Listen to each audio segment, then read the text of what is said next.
അസ്സലാമു അലൈക്കും വറഹ്മത്തുള്ളാഹി വബറകാതുഹു. ബഹുമാന്യരായ സദസ്സിൽ ഉപവിഷ്ടരായ ദീനീ രംഗത്തും സാമൂഹ്യ രംഗത്തും രാഷ്ട്രീയ രംഗത്തും കച്ചവട രംഗത്തും പ്രഗത്ഭരായ അതിഥികളെ, ഇബ്രാഹിം ഖാൻ്റെ അടുത്ത തലമുറയിൽപ്പെട്ട എൻ്റെ സഹോദരങ്ങളെ, ഏറ്റവും ബഹുമാനമർഹിക്കുന്ന ഇന്നത്തെ നക്ഷത്രതുല്യരായ പണ്ഡിതന്മാരെ,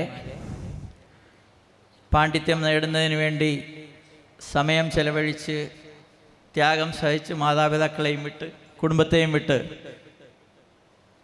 ഈ മദ്രസയുടെ നാലുകെട്ടിനുള്ളിൽ സമയം ചെലവഴിച്ച് ലോകത്തിന് പ്രകാശമായി മാറാൻ ആഗ്രഹിച്ച് എൻ്റെ മുന്നിലിരിക്കുന്ന എൻ്റെ സഹോദരന്മാരുടെ അവരുടെ മാതാപിതാക്കളെ, എന്നെ വളരെ വലിയൊരു ഉത്തരവാദിത്വം ഏൽപ്പിച്ചിരുന്നു. ആ സമയത്ത് എനിക്ക് എത്തിച്ചേരാൻ കഴിഞ്ഞില്ല. പിന്നെ അത് എത്തിച്ചേർന്നെങ്കിൽ തന്നെയും ഒരുപക്ഷെ എനിക്ക് നിങ്ങളുടെ മുമ്പിൽ ഹാജിഖാനെക്കുറിച്ച് സംസാരിക്കുക എന്ന് പറയുന്നത് അത്ര എളുപ്പമുള്ളൊരു കാര്യമല്ല. എൻ്റെ മുമ്പിലിരിക്കുന്ന ആരോടും ഹാജിഖായെക്കുറിച്ച് എന്തെങ്കിലും പറഞ്ഞ് പരിചയപ്പെടുത്തേണ്ട ആവശ്യമുണ്ട് എന്നെനിക്ക് തോന്നുന്നുമില്ല. ഹാജിഖായെ അറിയാത്ത, അനുഭവിക്കാത്ത ആരും തന്നെ ഈ സദസ്സിലോ എൻ്റെ മുന്നിലോ ഇരിക്കുന്നുണ്ടെന്ന് ഞാൻ വിശ്വസിക്കുന്നില്ല. ശ്രീ മുനീർ സാഹിബും അഹമ്മദാജിയും തങ്ങളുമൊക്കെ പറഞ്ഞ ഒരു ഹാജിഖയുണ്ട്. ഞാൻ ഇന്ന് മുഴുവൻ ഇവിടെ നിന്ന് സംസാരിച്ചാലും പറഞ്ഞു തീർക്കാൻ കഴിയാത്തത്ര അനുഭവങ്ങളുള്ള ഒരു ഹാജിഖയുണ്ട്.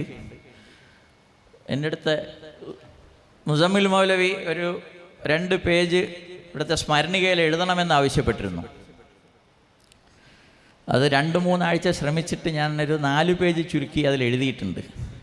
അത് ഹാജിഖായെക്കുറിച്ച് വളരെ ചുരുങ്ങിയ ഒരു വിവരണം നൽകുന്നുണ്ട് എന്നാണ് എൻ്റെ വിശ്വാസം.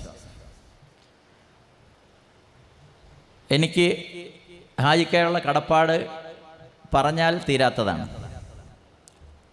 പിന്നെ വളരെ ചുരുങ്ങിയ ഒരു കാര്യം ഞാൻ എല്ലാവരോടും ഉണർത്താൻ ആഗ്രഹിക്കുകയാണ്. ഹാജിഖാൻ്റെ മക്കൾ ഇന്ന് കാണുന്ന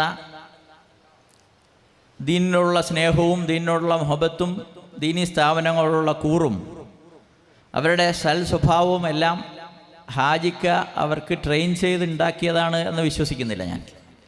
അതെല്ലാം നാഥനായ അള്ളാഹുവിനോട് അദ്ദേഹം ചോദിച്ച് വാങ്ങിയതാണ് എന്ന് പൂർണ്ണമായി വിശ്വസിക്കുന്ന ഒരാളാണ് ഞാൻ. അതിൽ നിന്ന് നമ്മളൊരു കാര്യം മനസ്സിലാക്കേണ്ടത്, നമ്മൾ എന്താഗ്രഹിക്കുമോ അതിനുവേണ്ടി നമ്മൾ അള്ളാഹുവിനോട് സ്ഥിരമായി ദുആ ചെയ്യാൻ കഴിയുക, അതിനുവേണ്ടി പരിശ്രമിക്കാൻ കഴിയുക, അത് മറ്റുള്ളവർക്ക് ഉണ്ടാകാൻ വേണ്ടി പരിശ്രമിക്കുക. ഈ കാര്യങ്ങളിലൂടെ നമ്മൾ ഉദ്ദേശിക്കുന്ന കാര്യം സാധിച്ചെടുക്കാൻ കഴിയും എന്ന് തന്നെയാണ് ഞാൻ വിശ്വസിക്കുന്നത്. എത്ര മണിക്കൂർ നിന്ന് സംസാരിച്ചാലും എത്ര മണിക്കൂർ ദുആ ചെയ്താലും ഹാജിഖായോട് ഉള്ള നന്ദിയും കടപ്പാടും സ്നേഹവും വിവരിക്കാൻ കഴിയുകയില്ല. ഹാജിഖായെക്കുറിച്ച് കൂടുതൽ പറയാനുള്ള ഒരു മനക്കരുത്തും എനിക്കില്ല. അതുകൊണ്ട് നമ്മുടെ എല്ലാവരുടെയും നാഥനായ അല്ലാഹു സുബ്ഹാനഹു വ തആല ഹാജിഖായെ ഏത് ഒരു ദുആയുടെ അടിസ്ഥാനത്തിലാണോ നിങ്ങളുടെ മുമ്പിൽ എത്തിച്ചത്, അതേപോലെ തന്നെ ഖബർ മുതൽ തുടങ്ങിയ ഈ ജീവിതം അങ്ങ് ജന്നത്തുൽ ഫിർദൗസിലെത്തി അതിൻ്റെ ഏറ്റവും ഉന്നതങ്ങളിലെത്തി ആസ്വദിക്കുന്നത് കാണാനുള്ള ഭാഗ്യം നമുക്കെല്ലാവർക്കും നൽകി അനുഗ്രഹിക്കട്ടെ എന്ന് ഞാൻ ദുആ ചെയ്യാണ്. ആമീൻ. അതുപോലെ തന്നെ വളരെ വലിയൊരു ഉത്തരവാദിത്വം ഏറ്റെടുത്തിരിക്കുന്ന നിങ്ങൾ ഈ സമൂഹത്തിന് വേണ്ടി ചെയ്യുന്നത് വളരെ വലിയ ഒരു ഉത്തരവാദിത്വവും ജോലിയുമാണ്. ഈ സമൂഹത്തിൻ്റെ ഭാവി നിങ്ങളുടെ കൈകളിലാണ്. നിങ്ങൾ ഈ സമൂഹത്തിനെ എങ്ങനെ നയിക്കുന്നുവോ അതാണ് നാളെ നമ്മുടെ തലമുറകൾ ഖിയാമത്ത് നാൾ വരെ നിലനിൽക്കുക. സാധാരണ ഒരു ഉത്തരവാദിത്വമല്ല ഒരു പള്ളിയിലെ ഇമാമത്തോ ഏതെങ്കിലും മദ്രസയുടെ ഉസ്താദിൻ്റെ റോളോ അല്ല നിങ്ങളുടെ പരിധി. നിങ്ങളുടെ പരിധി വളരെ വിശാലമാണ്. നമ്മുടെ ഹാജിഖ എത്ര ഉയർന്ന നിയത്തിലാണോ ഈ സ്ഥാപനം കെട്ടിപ്പടുത്തതും അല്ലാഹു സുബ്ഹാനഹു വ തആല ഇതിനെ നിലനിർത്തുന്നതും അത്ര തന്നെ ഉയർന്ന ഒരു ചിന്താഗതിയോടുകൂടി നിങ്ങൾ സമൂഹത്തിൽ ഇറങ്ങുകയും ഈ സമൂഹത്തിൻ്റെ ഉന്നതിക്കും മതസൗഹാർദ്ദത്തിനും ഉയർച്ചയ്ക്കും വേണ്ടി ആത്മാർത്ഥമായി പരിശ്രമിക്കണം എന്ന് അഭ്യർത്ഥിക്കുകയാണ്.